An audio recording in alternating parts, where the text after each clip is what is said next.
members of the media will be permitted only if agreed to by all the candidates present. The League maintains the right to record the forum and publish it on League-controlled electronic pages. No other recording will be allowed. No partial transcript or recording may be published without written permission from the League. So, I look forward to a lively discussion of the important issues. We're ready to begin. The candidates in alphabetical order are Pamela Panzenbeck and Tim Tenke. Ms. Panzenbeck, 3 minutes for your opening.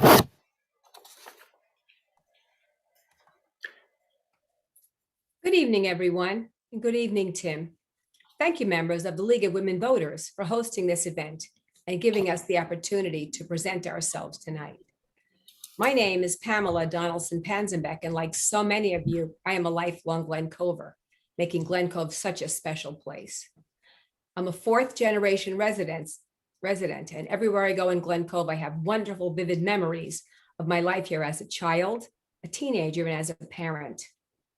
I'm a retired teacher, having spent 34 years teaching on the secondary level in the Levittown Public Schools. I'm a soft and loving, but tough and caring person. I love Glen Cove. I am a passionate, dedicated public servant. I have spoken to voters who are concerned about the direction our city is going in. I believe I have the energy that is needed to change this course. I am hardworking and committed to the projects I take on, and will do the same for you and Glen Cove when I serve you as your mayor. For many years, people have asked me to run for mayor, and I have always declined. This is what changed my mind. When Mayor Tenke, at a Zoom meeting in the fall of 2020, and the majority of his council voted to pierce the tax cap in the 2021 budget, he blamed many years of fiscal mismanagement of prior administrations. That is not true. Mayor Tenke came into office in 2018 and inherited a surplus. A couple of weeks later, the council adopted the 2021 budget, which had a 7.32% tax increase and terminated 6 employees. All of this was done at a Zoom meeting, making it easy for Mayor Tenke, but certainly not for those of us paying for it. This administration is out of touch with the struggles of ordinary people, including young families and seniors who may have suffered loss of income during the COVID pandemic. For me, finances are the major issue here in Glen Cove. Mayor Tenke is placing his fiscal mismanagement and poor budgeting practices on the backs of taxpayers, residential and commercial alike. Finally, I was asked once more to run for mayor and realized that I needed to take on this challenge. I looked at my husband, Bob, who had overheard the conversation. He said, "Go for it, honey." No excuses anymore. I jumped into this race. I make no promises to anyone except with this one exception. I promise to bring my leadership abilities and vast knowledge and my love of Glen Cove to the position of mayor. And I promise to do the best job I can do because, as we all know, you deserve better. Thank you, Mr. Tenke. Thank you. First, I'd like to say thank you to the League for hosting tonight. This is a very important way of us getting out our views on certain issues. And I also want to thank Pam Panzenbeck also for being here. Listen, I'm also lived in Glen Cove my entire life. I was born in Glen Cove Hospital. I'm also 4th generation here in Glen Cove.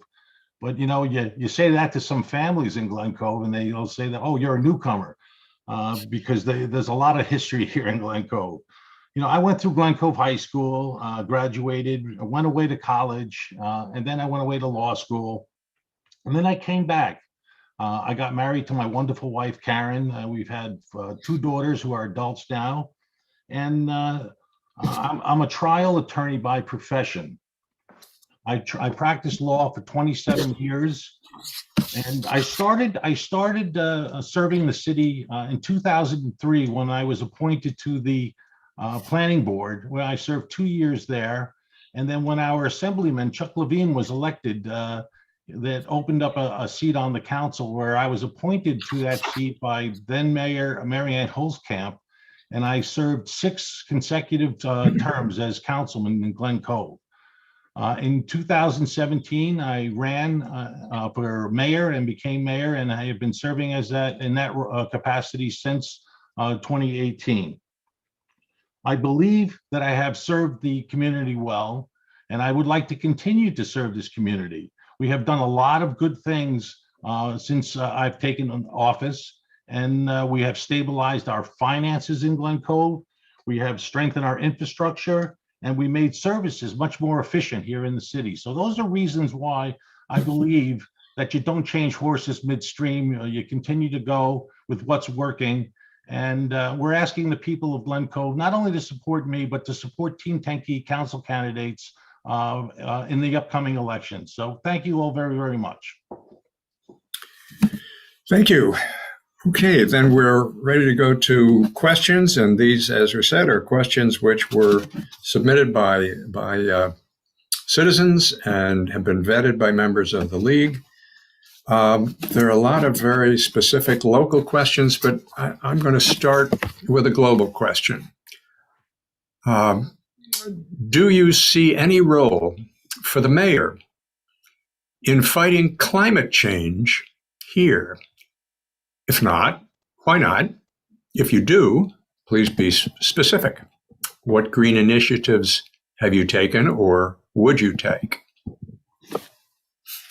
Who's that directed to? I'm sorry, that's first for you, sir. Okay. Well, it is an extremely, as we've seen recently, an extremely important topic and issue, because as we see, the climate is changing, and if people don't believe that we're in a global warming, I think these recent storms will convince them otherwise. But we have been taking steps all along. We have solar panels on our buildings, and we're looking to do more of that. We have a study right now on the down by our low-lying areas in the city to find out the vulnerability of those areas for flooding. We want to make sure that we can protect the businesses and residences in those areas. We are also working to keeping our water cleaner by making sure there aren't any discharges going into the water. We're upgrading areas like the Crescent Beach is going to be getting filters on to keep pollutants out of the water. And we're always concerned about what types of pollutants are going into our things. So we encourage electric vehicles. We put up electric vehicle chargers in our garages, and we're looking for all kinds of ways to continue to make our environment much greener. So thank you. Thank you. Ms. Panzenbeck, same question. And at any time, if either of you want a question repeated, please say so. Well, actually, Tim and I were on the council together at one point when the electric car charger was placed under a former mayor's administration. An electric car charger was placed in our parking garage. I believe it is still free. At some point, we will most likely be charging for it. We have changed all of the street lights and the lightings. I was on the city council with Tim for a while. So we changed all of the lights to the LED lights. We put solar panels on several of the buildings when we were council people together. And what we really need to do now is do a little bit more of an infrastructure thing because of all of the heavy rains that we had in the last storm. We had approximately 9 inches of rain in a very short period of time. And the neighbors just up the street from me on 2 of the blocks pretty much had a lake in between their backyards, and they received a huge amount of water in their basements, like 4 and 5 feet of water in their basement. Really going to need to look into how that happened. I don't know if that's a climate change issue. I'm really unsure, but we are very willing to take initiatives to make Glen Cove greener and more energy efficient. Thank you. Okay, now I think we can keep the cameras on. I just lost something. What's that? I don't know. You went blank. I see him. I don't know. I got it. Okay, you're back. Okay. Okay. All right. Thank gosh. Yeah, no, there's still glitches with the system, but we hope we won't have any. Okay, and the first and this question will be first for you, Ms. Panzenbeck. Oh, what happened there? All right. Now I did something, but I'll ask this question and then I'll fix it on my screen. I can see you and hear you. Right. You hear me? Yes. Okay. Yes. Okay. What commitments will you make about future proposed IDA and pilots? Okay. And that's Okay. Well, in terms of the IDA and pilots are something that really should be used when we want to attract a business that we basically would not be bringing into Glen Cove, something that does not want to come here and we want them to come here. Pilots should really be used when we can have apprenticeships for our young workers and use workers from our own community. Pilots have been used a little bit too easily lately. They've been awarded a little bit too easily lately, and I will be very, very careful if I decide to administer a pilot. It would have to be an extraordinary situation and a business that we would really like to attract here. Thank you. And right, it's yours, Mr. Tenke. Yeah. I also serve as the chairman of the IDA in Glen Cove. And since I've taken office in 2018, I've only gave one pilot out, and it's a 10-year pilot for a development in Glen Cove that's been 15 years in the making. And it has a potential if Glen Cove receives certain benefits by jobs and stuff like that, they can extend it 2 years. But as Pam knows, there was a 40+ year pilot on the waterfront that she had supported, and those types of long pilots are not the kind that the city needs. If it's going to be for affordable housing, if it's going to be for a short term for getting a building project off the ground, that's great. But no long term, not 40+ years. Pilots should be looked at and approved. I think they're way too long for the public to have to deal with that. So I make a commitment to them that I will always look at every single project that comes into Glen Cove with that in mind. Thank you. I wonder if we should have said at the outset, I bet there's one person out there that doesn't know the acronym payment in lieu of taxes. That's correct. I should have said that at the start. I read it the way it was written. Okay. Third question, and starts with you, Mr. Tenke. What specific actions will you take to ensure that council meetings proceed in a more civil and productive way that allows all voices to be heard? From your lips to God's ears, I tell you, we need, we have a very, very spirited council meetings, I must say. But I always try to treat everyone who comes into the chambers, or if it was online at the time, with respect. And it's when you don't receive it, it's tough to give it. But I always tried to keep my decorum about myself. But we asked people. We actually at one point had passed out some rules to the public and asked them to follow those. To not address other people in the chambers, to address the council, the mayor. And to be civil about it, and we see that it's throughout the country. I don't believe it's just happening in Glen Cove, but it's throughout the country. This discord between parties that seems like everybody wants to yell at each other and treat each other with disrespect. And I think it's got to end. And I will do what I can, and I try to do it by being a role model and keeping my cool and not losing my head and yelling at people and stuff. So. But that's what I have to say. Thank you, Judy. Thank you, Ms. Panzenbeck. Well, I really, people do need to have the opportunity to have their voice heard. And sometimes they do get very frustrated. And sometimes they come into the meeting and they're frustrated and they're angry about some very simple thing. They really should be allowed to voice their opinion, yet they do not necessarily need to be abusive and argumentative with people. That being said, Mayor Tenke's been really very blessed by the COVID because we had more than a year. We probably had a year and 3 months of meetings under a Zoom situation in which he really didn't have to deal with any of that. So in some ways, he was very lucky.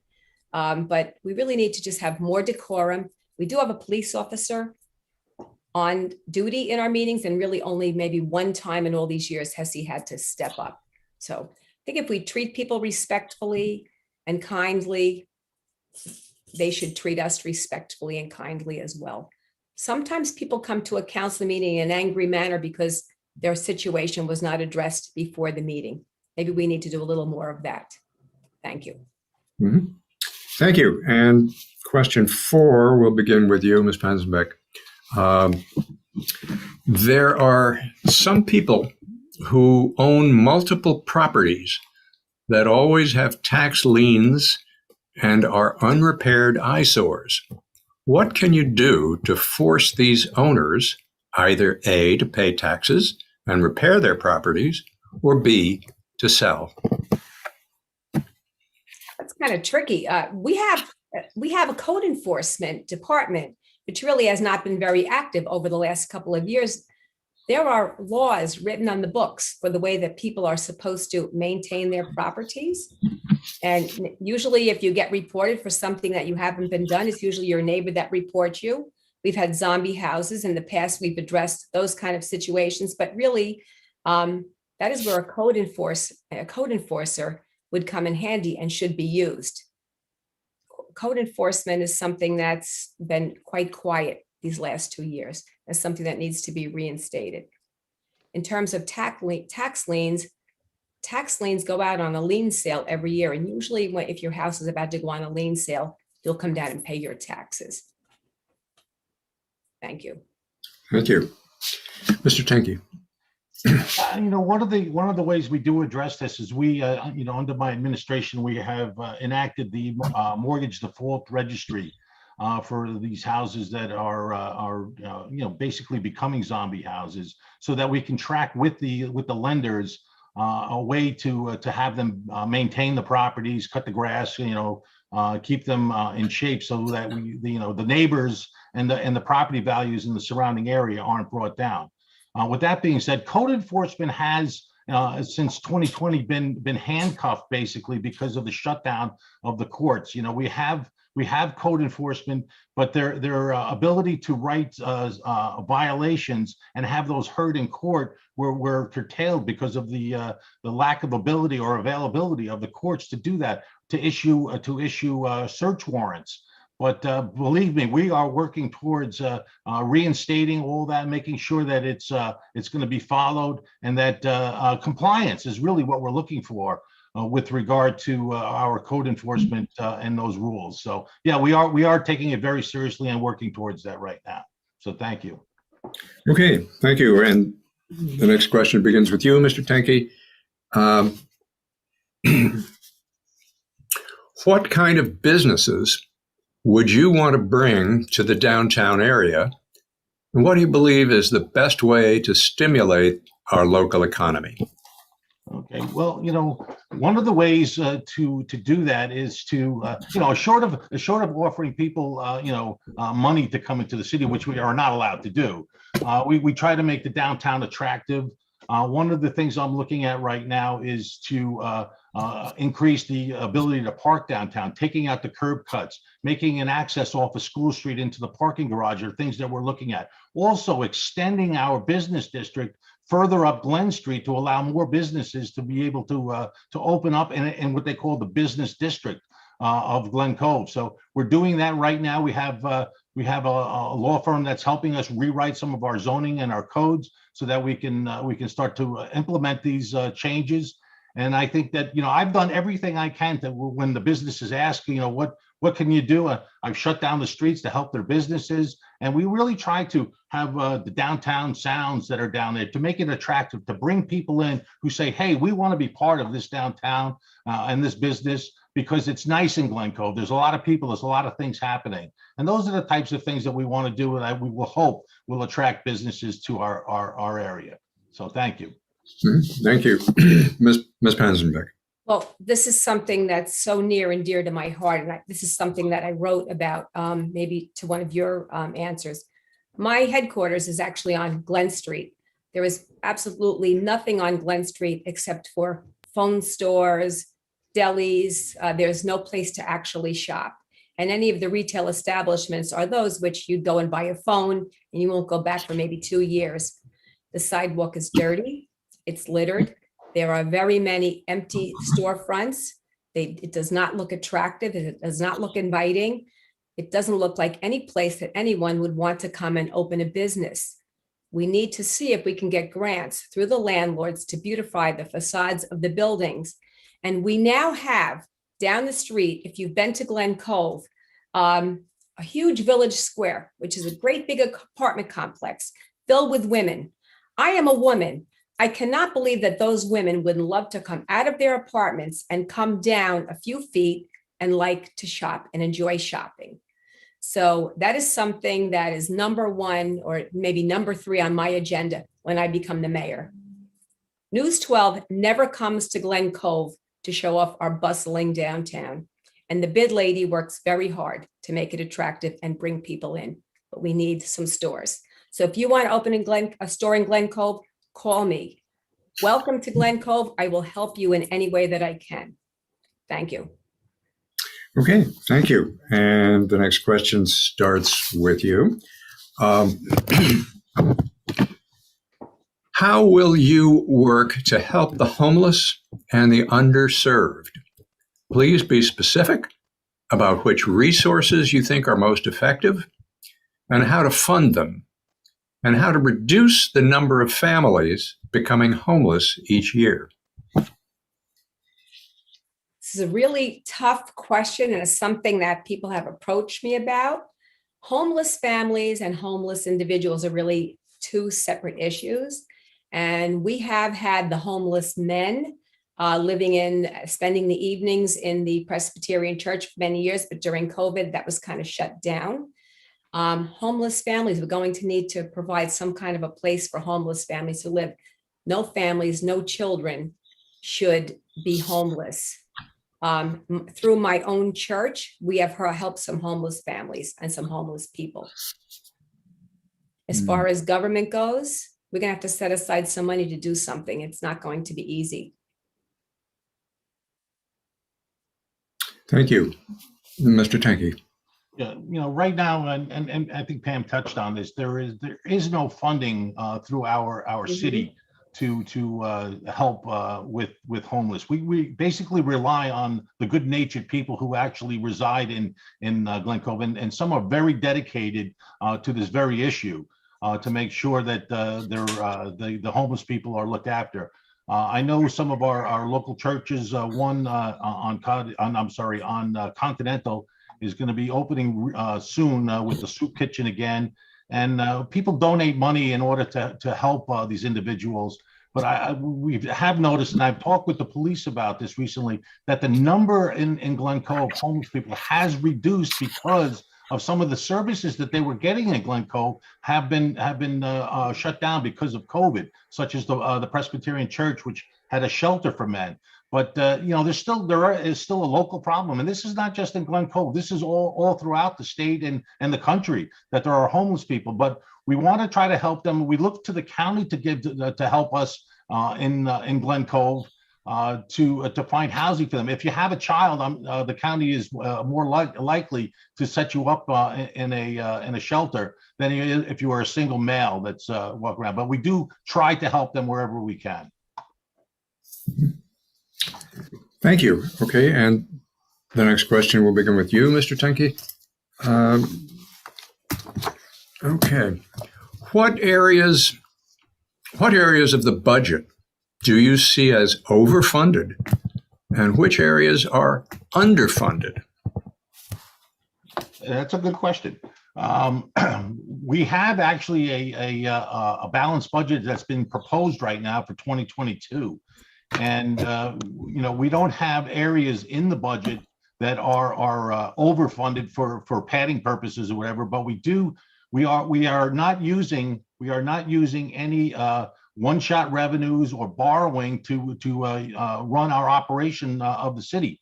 We are using our tax dollars and the money we get from the state and local governments to help the city to do this. So we are basically on a very I don't want to say shoestring, but we're very tight with our budgets. We're looking at ways to save money constantly and to increase revenue sources for that. And I think that our new controller has been doing a terrific job trying to find those areas where we can. And I don't believe there's any areas in there that are overinflated or underinflated for purposes of the budget. So I don't believe any areas are. Thank you. Same question, Ms. Panzenbeck. So it's funny because I don't have notes with me or whatever, but I spent a good period of time today looking at the budget. And when I was looking at the budget, I always compare the 2022, I've lost a year here, requested budget and what we've come up to by the end of the year, by the end of September of this year, for next year's budget will be spent. And I've been kind of looking at that, and a lot of the numbers are sort of off. For example, code enforcement. And the mayor has a very large ferry revenue line, which I don't know that he's ever going to realize this year. That's entirely another issue, but a budget is really, you have to achieve a number, you know what your expenses are going to be. You sit down with your budget and you kind of get your revenue and your expenses to fit into that plan. So we will see where the budget goes. A couple of years ago in 2019, when I was on the council, Mayor Tenke did a budget, and the then controller told us he'd be broke by March. And if he didn't have the pandemic, we probably would have had a larger than 7.32% tax increase. That's not so. Okay. That ferry is coming a little further down the page here, but we'll go to the next question and begin with you, Ms. Panzenbeck.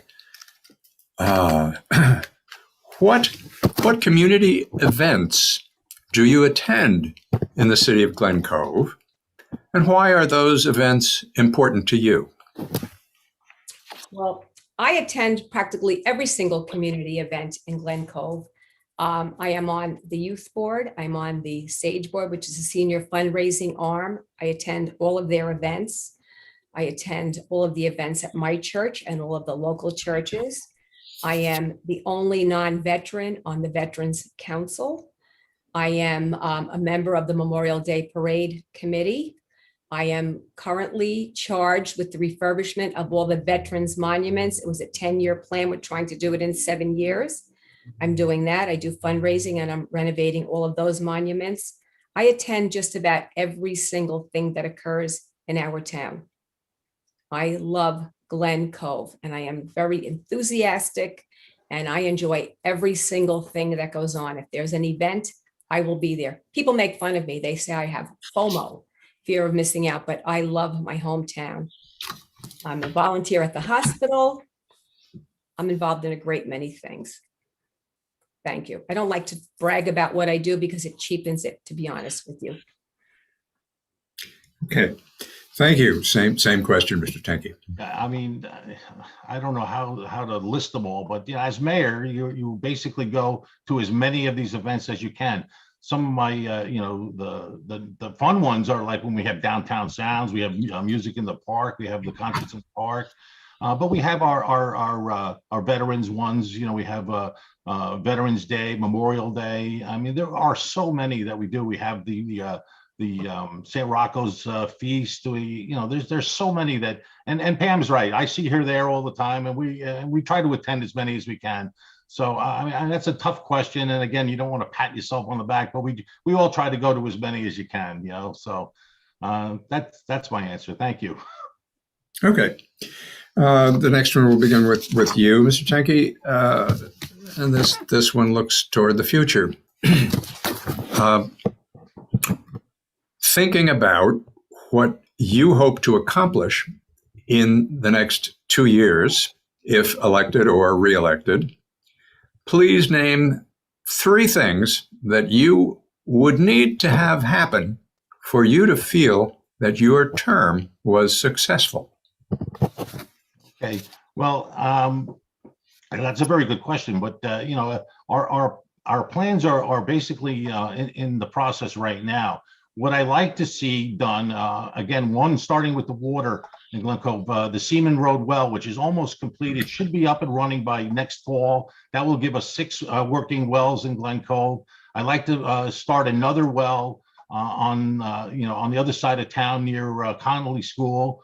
In that area to make 7 wells, because water is an extremely important item in Glen Cove. Also, to upgrade our water system on Duck Pond with air strippers to keep the water clean. That's just one thing. I like to see the bathhouses at Morgan Park fixed and completed. I like to see the turf field that we had gotten installed at the stadium to give not only a all-purpose field, but 2 baseball fields. I like to see Prival's Beach get new facilities down there, have the buildings that are there removed and new buildings in their place, the pier fixed. I like to see Morgan seawall fixed. I also would like to, there's so many things that we like to do, and we're planning on these, and we have some ways of funding these, and that's what we're looking mainly to start doing. So, thank you. Okay, Ms. Panzenbeck, you don't want the question repeated, or? I got it. I understand the question, and I agree with everything that he said. But I would like to see our golf course beautified and our golf course completed. We had a mildew issue, and our driving range is pretty much collapsed and is pretty much unusable. We need those things repaired. It's very important to the residents of Glen Cove. Tim has kind of started that project, but it's kind of stalled. But the golf course needs to be fixed, the driving range, once and for all. Okay. That's my number 1 thing. My number 2 thing, and this has been going on for years and years and years. In December of 2019, Mayor Tenke received a grant to investigate and to help to open Crescent Beach, which has been closed for a great many years. And when I questioned him about it in the spring, he said, yes, it's going to be open. And they were going to put helixes in the ponds, which is just like the water spinners that we use at the water company. And then the other night, they talked about putting plants around the contaminated water so that the plants will help dissipate the bacteria. I really haven't looked into how that is done, but we really need to get a final answer as to why Crescent Beach is not open, and will it ever be open, or are we wasting our time and the $100,000 grant? And the third thing is, I just want to have one section of Glen Street beautified. That's in our downtown, and I just want to pick one little section at a time and get that. I hate to use the word revitalize, but we need to make our downtown sparkle. It's a great place to live, and we want to shop as well. Okay, thank you. Thank you. Okay, and the next question will start with you. And it is, right. What role do you see for a mayor to reduce sexual, racial, gender, or other kinds of harassment in City Hall and other public agencies? How specifically would you go about increasing accountability at all levels so that victims and bystanders feel safe in reporting? Are you referring to within the workplace? Okay, all right. I'm going to assume that you're referring to. I'm reading questions that have been submitted by the public. Okay.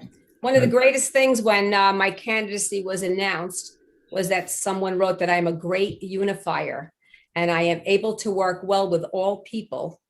And I really think that what we really need to do as mayors and government officials and just as ordinary human beings is we need to set a good example. We need to be so kind to one another. Something has been lost there.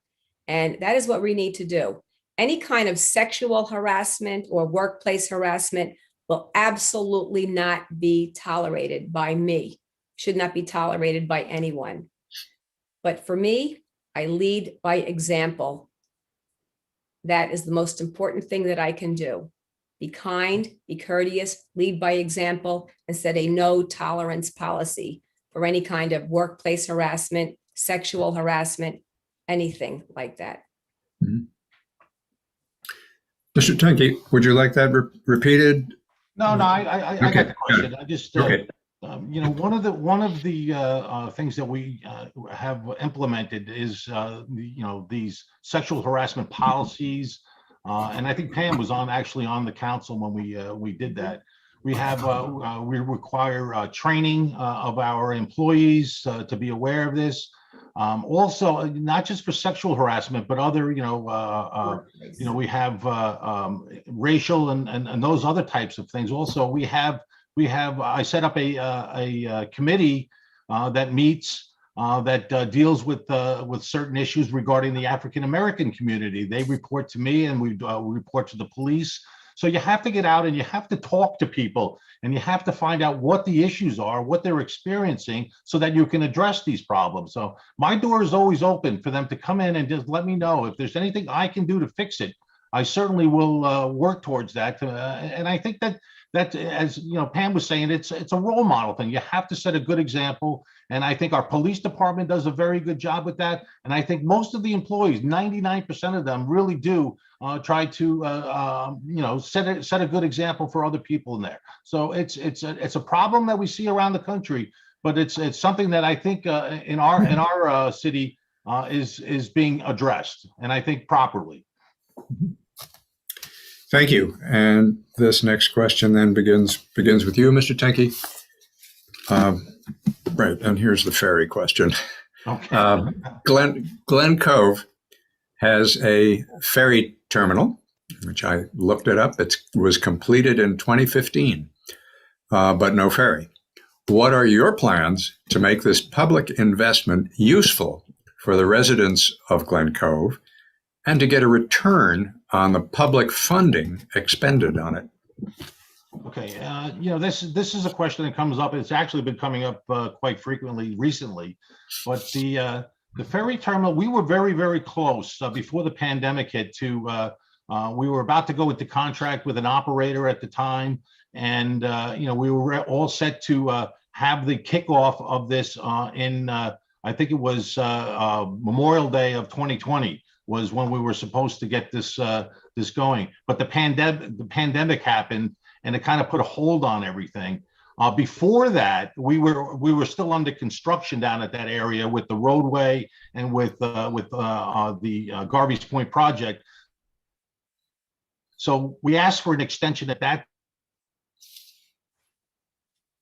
time because it didn't make sense to put people ahead of now. Is we have an indefinite extension given to us by the FHWA as well as the DOT until such time as it will be viable to run the ferry, because otherwise it's on the backs of the taxpayers in Glen Cove to make up the difference that we have between what the ferry makes and what we owe for the operators. So we want to make sure that we put our best foot forward and we don't bury the city by doing that. But we are planning on doing it. We have every intent of running a ferry between Glen Cove and Manhattan. So as soon as we are able to do that and it's viable, we will move forward with that. Thank you. Ms. Panzenbeck. So the ferry terminal was completed. I was a councilwoman, and we were in the midst of the Garvey's Point construction. So we did get a couple of postponements for the date when the ferry needed to start to run. The ferry was built with a 16.64, I'm pretty sure that's the amount, $16.64 million grant. And at the time, we were told if we didn't have a ferry operating within 2 years, we would have to, there was a clawback, we'd have to pay back that $16.64 million. And we did get a couple of extensions. Mayor Tenke has recently gotten an indefinite extension, but I do not understand why Mayor Tenke has not asked for forgiveness of the grant, because right now, when the government is being so generous, it's horrible for us to have to run a ferry at a time like this. People are not commuting to work as they were in the past. The Long Island Railroad is running poor ridership, and is not the time to start a ferry. So maybe we should ask for forgiveness. What's the best that they could say? No. Okay. All right. We'll take the next question. We'll begin with you, Ms. Panzenbeck. And, okay. Right. Okay, this is a long one. Oh, boy. That's okay. Given the growth that our city is experiencing, what are your plans to manage the cut-through traffic flow through neighborhoods never intended to sustain large traffic volume? Our police are not in a position to monitor traffic and provide enforcement in neighborhoods. Stop signs are routinely ignored as a result. Will your administration look at installing traffic cameras in key spots as a way to curb the abuses and get in front of this growing problem? Well, the curious thing is that everybody wants Glen Cove to be like Huntington. My daughter lives in Babylon. All these beautiful communities are plagued with traffic. And this is one of the issues that we're going to have to face and deal with by growing our community. We would just have to have more enforcement, maybe traffic cameras in certain spots. We don't want to become just a total traffic enforcement community either. But in terms of cutting through neighborhoods, that's a problem. And maybe we're going to have to learn how to redirect traffic and have more enforcement so people will not want to cut through neighborhoods. I live on one of the busiest, most highly trafficked streets in all of Glen Cove. And it is something that I knew when I got in here, how traffic would be. But this is just a definite problem and we'll have to come up with a solution. Thank you. Would you like that repeated, or? I didn't. I only heard about a third of what she had said because my internet was going in and out. But I got the gist of it, Yeah. and I can respond to it. Okay. Basically, public roads are for public use, except for when it comes to trucking. Trucking can be curtailed through neighborhoods, and I think that's really where we need to focus. Is keeping the big trucks and the through traffic like that through these neighborhoods, because one, they destroy the roads, two, they create all kinds of passing hazards, and they're very dangerous if children are around. So those are the types of things that we have enforcement with our police department that specialize in trucking violations like that. But we can't stop normal everyday drivers from operating their cars on a public road. We always ask them not to use the cut throughs and that, but short of putting up a wall or shutting down a street, there's no way to stop regular cars from going through that. And I do sympathize with that because there are a lot of people who don't want to use, let's say, Glen Cove Road because of all the traffic on it, and they use these cut throughs. But if we got to stop the big vehicles from going through there and protect our residents in those areas from those types of vehicles. Okay, thank you. Well, we did say we would accept questions during the forum. So here is one that came in through the magic of the internet. Someone who says, I'd like to know about our Moody's credit rating and how many bond upgrades Glen Cove has received under the current administration. And that starts with Mr. Tenke. Yeah, well, our last one it was a stable with an unfavorable outlook. However, since we have just following the recommendations not only of the controller, but a lot of the recommendations that were made by Moody's last year, and we were kind of upset we didn't get an upgrade last year. We're hoping for an upgrade this year. We're anticipating an upgrade in our credit rating this year. Plus, we're anticipating a modest surplus at the end of 2021, and one of about $1 million at the end of 2022. So with that in our financial stability and improvement for our financial conditions, such as the reduction of our debt service, we're hoping that Moody's will now give us an upgrade, and we are fully anticipating that this year. Okay. Did my internet drop out, or did Mr. Tenke say? think his did.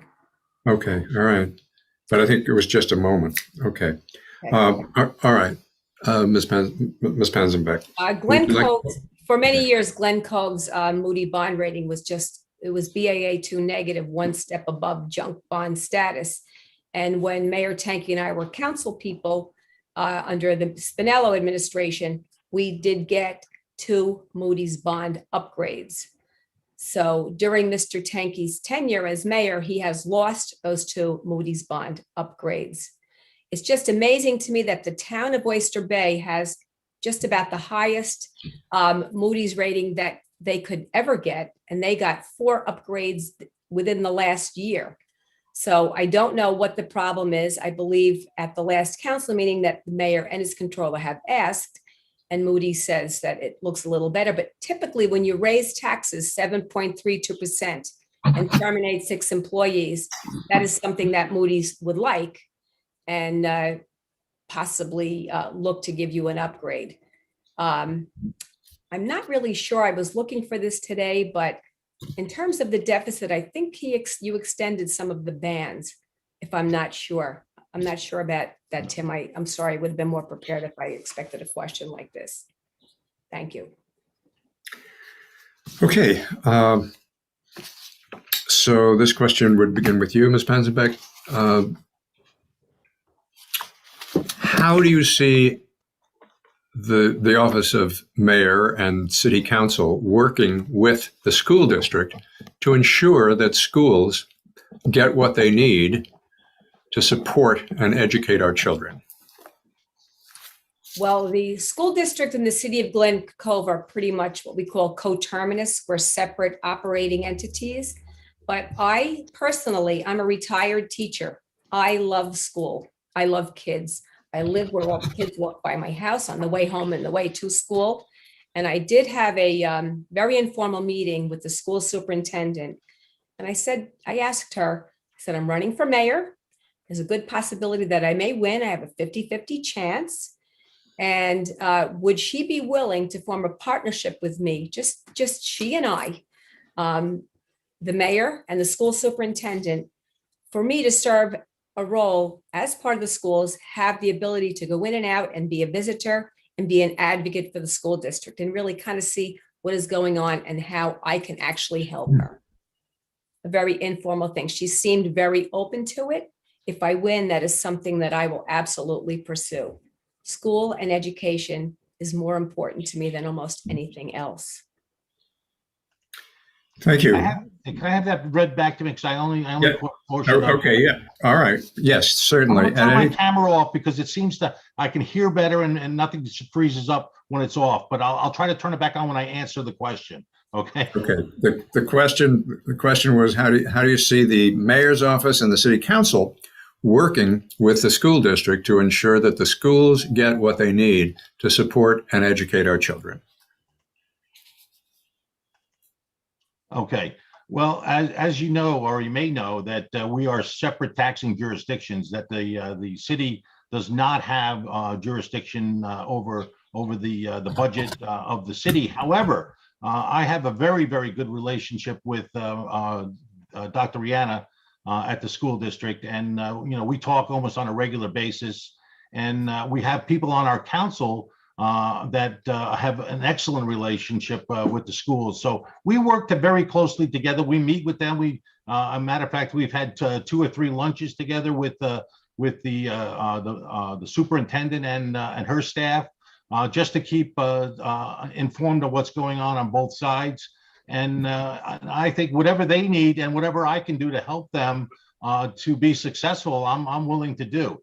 And like I said, we never have any big issues with the school.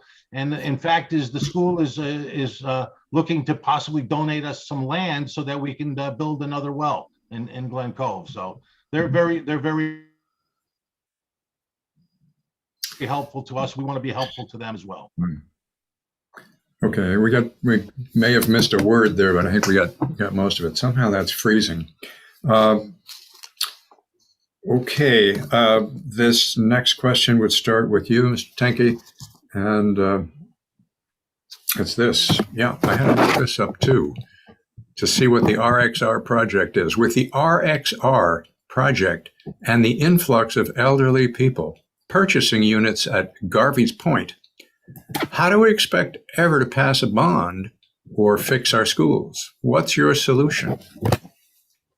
Okay, I'm gonna have to one more time on that one. I only caught the end of it. I apologize. Okay, I'll repeat it.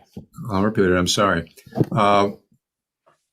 With the RXR project and the influx of elderly people purchasing units at Garvey's Point, how do we expect to ever pass a bond or fix our schools? What's your solution? Okay, well, we've had elderly people in Glen Cove forever. I mean, a lot of people have, their kids go through the school when there's elderly people paying for the school taxes, and then when they are empty nesters, they continue to pay because that's how the system works. We have these bond issues that come up, and they really do need support. And believe it or not, supporting the school with a bond issue and passing a bond will actually improve property value of the city. And I think that if we can get that message out there that you would actually have a better school district and increase your property values, it may convince people to say it's worth investing in our schools. Okay, thank you. Okay, Ms. Panzenbeck, would you like the question repeated?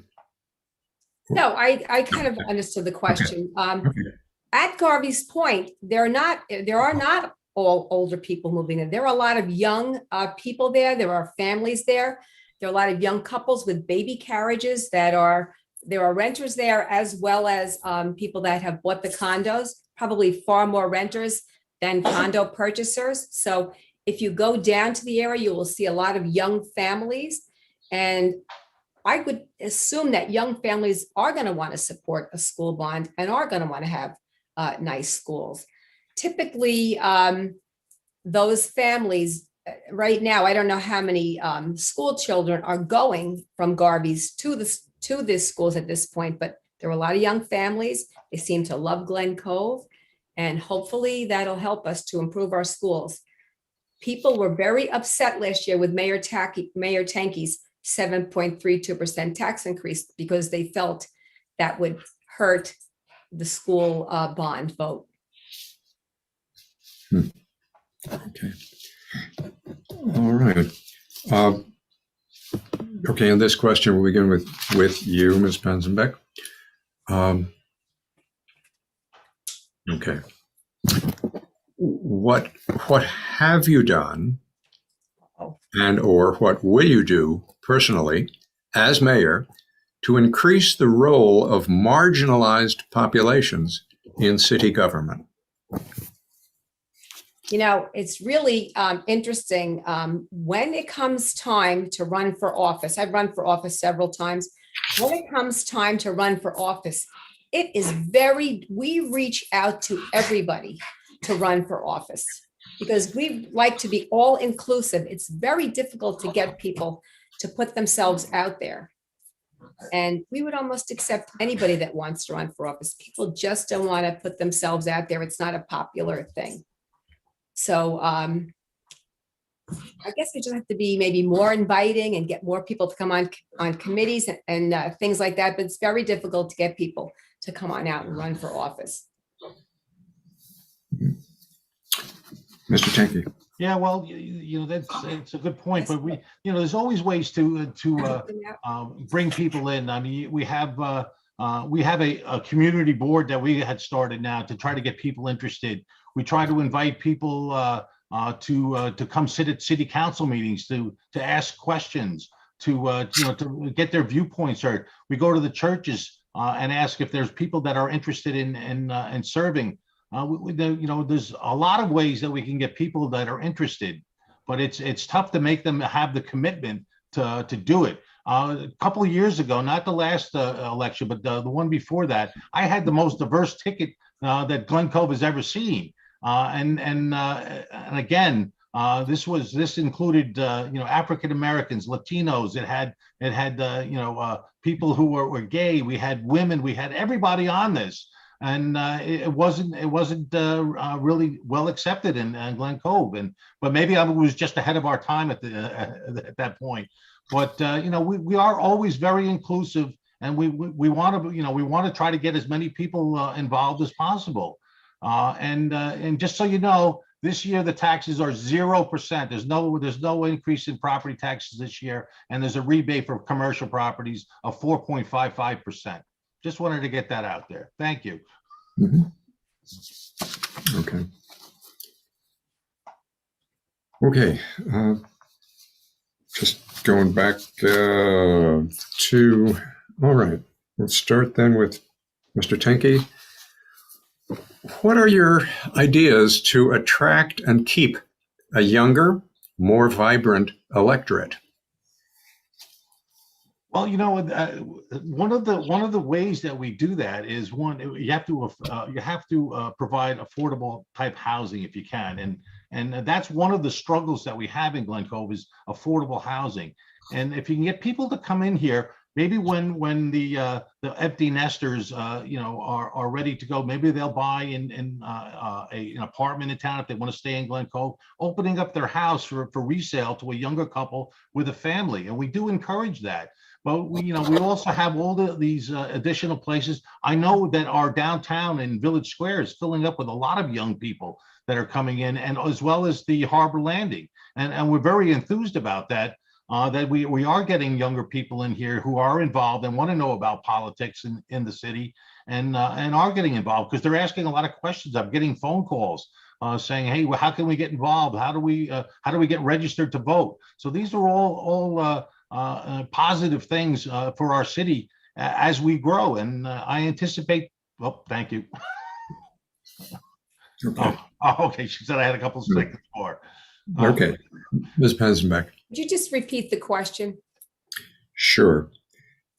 I got to find it. No, I think I got it. What are your? Okay, Judy. It's okay, Judy. I made a mistake. It's all right, Judy. I know it's all right. Okay, he We're had good. more, and I put up. We're okay. Yeah, she put All up right. the wall. That's all right. Okay. It was. What are your ideas? What are your ideas to attract and keep a younger, more vibrant electorate? Well, to attract the younger, more vibrant electorate is easy because we have beautiful, beautiful beaches. We have a golf course. We have magnificent playgrounds. We have a lot of nice things for children to do. We have great sports teams. One of the issues is, and I believe, is that our school district gets a very bum rap, and they need a great PR campaign. And that is something that I would like to be involved in, be an advocate for the schools, almost an advertisement for how well our school children do. I think for some reason that message is not getting out. People say, I don't want to move to Glen Cove. The schools don't have a good rating. And so many of the school kids, my daughter's friends all went to Ivy League schools. They have done fabulously well. So we need to work on that and helping the school district with that. But Glen Cove is such a great place to raise a family. We have beaches. You can take the children. There are North Shore beaches. It's just beautiful. We have fishing pier. We have golf. We have programs for children and families. It's a wonderful place to live. We just have to get that message out there. Okay. Thank you. In the live forums that we've had for years, people keep handing index cards up to the moderator, and now it comes on the phone. So here's another one that someone just sent in, and this would begin with you, Ms. Panzenbeck. What are your plans to beautify Glen Cove, upgrading fields, Pribble's Pier, and other areas? Well, I'm on the beautification commission. Interesting, but we try to work very hard to keep Glen Cove beautiful. They're on a very tight budget with that, but the Pribble's Pier has been repaired just about every other year. It's been shut down up until we have our fishing derby, and it probably needs a major repair. It gets temporarily repaired, but Glen Cove is beautiful, and I don't think it needs a lot of beautification. We have commissions and we have great DPW that go around and keep it planted and make it beautiful. We have a volunteer corps. We're actually planting tulips on Saturday morning at 9 o'clock. We'll all be out there planting tulips, which bloom every single year in the spring to remind women to get their mammograms. They're for breast cancer. So I think we're doing pretty well on that. One of my major issues that I have a major complaint with, and that's in our downtown, is garbage and litter. That's something that needs to be addressed. But in terms of beautification, I think we're doing pretty well at that at this time. The men have been working very well on beautification. Mm-hmm. Okay. Mr. Tenke, need it repeated? No, we're good. Okay, got it. You know, Okay. we strive very hard to make our city beautiful. As you as if you are familiar with the downtown area, the bid had obtained some what they call cafe or decorative lighting that we had stretched across both School Street and Glen Street. The plantings that we have there downtown are hung on our light poles. We basically put up decorative flags for each types of seasons, whether they're American flags at 4th of July and Memorial Day, or whether, we put up Christmas decorations at the Christmas time. We try to do all these things to keep the city beautiful. The Prival's Pier is being rebuilt basically as we speak, where we have that is on the way as we speak. So that is going to help beautify that. Again, my plan, we put new sand in the beaches. I put in a whole bunch of new benches down at Prival's to beautify it. We're also looking to do the same down at Morgan Park. We have upgraded the bathroom down there. We're trying to do the upper ones as well, and the playgrounds. The one at Tenke Park, we put $250,000 upgrade on that playground. So we're always looking to make it better for people to enjoy all around. So everybody gets a chance. So thank you. Okay, good. And perhaps this is a good last question. And this begins with you, Mr. Tenke. Sure. If you believe, or I should say, do you believe that the mayor's term should be 4 years instead of 2, how would you achieve a bipartisan agreement to get public acceptance? Yes, I mean, this is something that we've tried before, but I do agree 100% that the mayor's term should be 4 years. And this is why I first believed that. Okay, there is so much that goes on in the city, and so many different aspects and so many things that you have to be aware of. It takes time to learn those things. And for me, it takes a couple of years. And by the time you do that, you work for a year, you're almost running again in the second year. So the 2-year terms are not long enough. 4 years would be better, but I would say let's put some term limits on that you could either have 2 terms, or if they want 3 terms, whatever the parties can agree on, and then stagger the ones for the council. Make them 3-year terms, but make them staggered. This way you don't lose your institutional knowledge. You limit the mayor, but the mayor can get some stuff done in 4 years rather than 2 or 4 or 8 years, whatever it might be. Even our president is limited to 8 years. So I think it's a very good idea. How do we get it? We compromise. We compromise with the parties to make sure that we all understand that you're not there forever if we're running it 4 years. And I think it would be a much better system. You're not constantly going after people to support you, give money for these campaigns and everything. It's very difficult to run on a 2-year term. So that's my belief on that. Mm-hmm. Thank you, and Ms. Panzenbeck. So you're not going to believe this, but I absolutely agree with Mayor Tenke. You get elected and you work for 1 year, you're learning your job, and you're already campaigning for your next term in your second year. I believe this was put up for a referendum in the past, and for some reason it did not pass. That's the way to get it done, is to put it up at a regular election as a referendum. But these little campaigns cost a great deal of money. It's shocking how much they cost and how much better the money could be spent. But 4-year term would be excellent, but term limits, 2 terms, period, and that is it. and that would be passed by a referendum on voting at a regular election. Okay, thank you. And at this point, we can go to closing statements, which, as you know, are 2 minutes apiece, beginning with you, Ms. Panzenbeck. Thank you. Okay. Thank you again for this opportunity to present myself. Please know that I am available to meet in person at any time, which is nicer for all of us. In closing, I'd like to say that Mayor Tenke has had 4 years in his position as mayor. He served as a councilman for approximately 14 years before that. His poor budgeting practices are running the finances of the city into the ground. After a 7.32% tax increase and the termination of 6 employees for the 2021 budget, his proposed 2022 budget has a 0% tax increase and the hiring of 9 or more employees. Averaged out for 2 or 3 years, that is still piercing the tax cap and unfair to taxpayers. I ask you, does this 0% increase make sense to anyone? Where will we be with the budget next year? This appears to me to be a desperate last-ditch attempt to gain back voter confidence. Mayor Tenke inherited a surplus, which I believe is now a deficit. Mayor Tenke is unresponsive to constituents. Mayor Tenke is evasive about Crescent Beach. I could go on and on. I have heard much of this from all of you out there. I know he has had a COVID pandemic excuse, but that has run out. It is time for a change in the government. It is time to return leadership and communication to City Hall.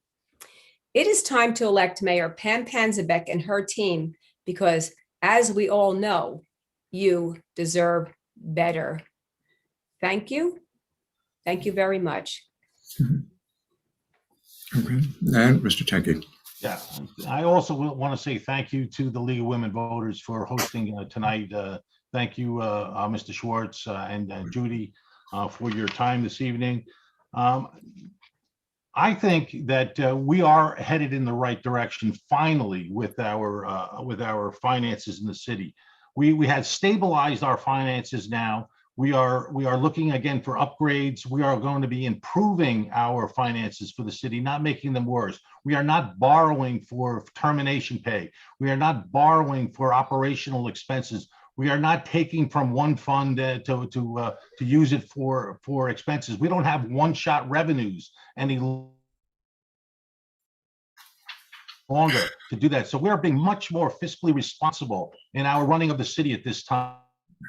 So we need to keep the team that was going and fixing what was wrong with this going forward. We also fixed our infrastructure. Our infrastructure has been let go for decades. There's been no money invested in decades. One of the first thing I did when I took office was to fix our water system, because without it, we were down to 2 wells. We would have had no water.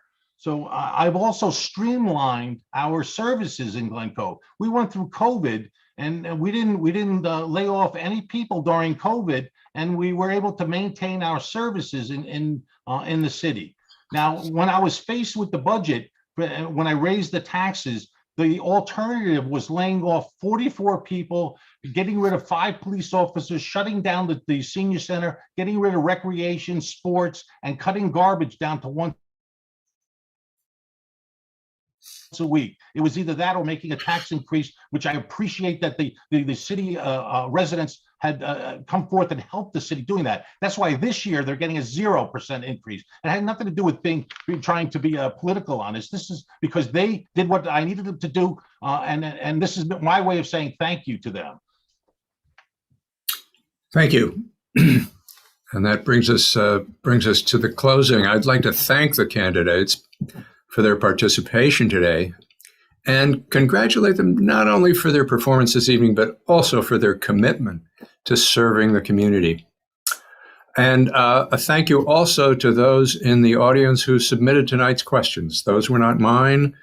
Those were not from the officers of the League. Those were from members of the community. The forum will be available on the League of Women Voters of Port Washington and Manhasset on that website within 24 hours. Tomorrow, the League will host a forum for Glen Cove City Council candidates. Questions may be submitted for them through the same portal advertised on flyers and shown on the League website.